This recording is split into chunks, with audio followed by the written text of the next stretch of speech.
Late summer and fall is always a busy time around the fish barn, with both of my kids starting school again and my oldest daughter competing in JV volleyball at her high school. Now that volleyball season is over, I've been able to spend a bit more time in the fish room other than just feeding. I've really enjoyed spending some time observing the fish room, and I've found some pretty cool things that I may have overlooked if I hadn't spent that time. So let's step into the fish barn and take a look at what I've found.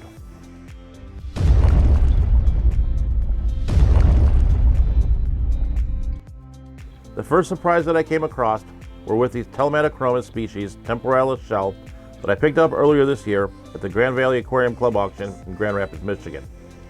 Over the summer, I'd moved these fish to a 20-gallon tank. I really didn't do much with them other than feed them for the last few months. A few days ago, I spent some time looking into this aquarium, and boy did I have a surprise. So if you look into the shells, there are quite a few little fry swimming around, poking their head and darting in and out of the shells. I would have probably missed these fry if I had not spent the time looking at them, since they do blend in pretty well with the shells and the sand substrate. I've been keeping aquariums for quite a long time, and honestly, the magic of finding new fry never gets old.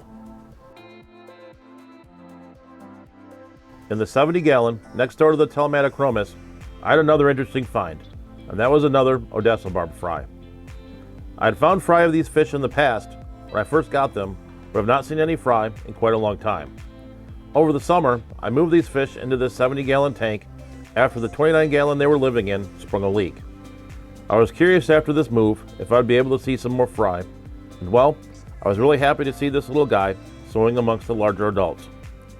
I really do believe that we have more fish spawning in our aquariums than we even realize. Definitely worth the effort to spend the time and look.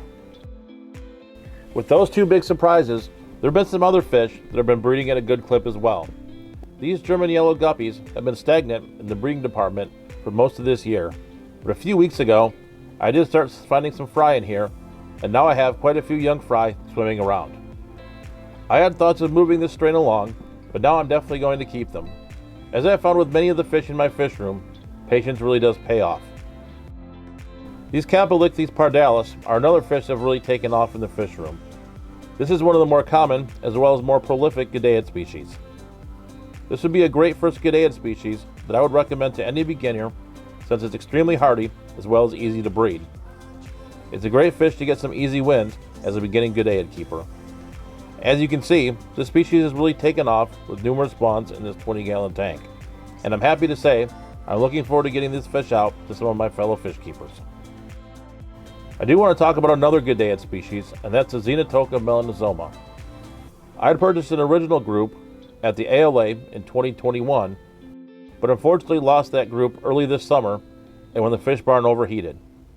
Fortunately, I was able to find some more at the ALA convention in 2022. I ended up putting this group in a 37-gallon cube, and it's really taken off. I've seen at least 6 or 7 fry, and that's pretty good for a Gadaid species that I've only had for a few months. I'm really looking forward to bapping this species, getting some more spawns, and getting them out to my fellow fish keepers. I really hope you enjoyed this video and are inspired to spend some more time in your fish room.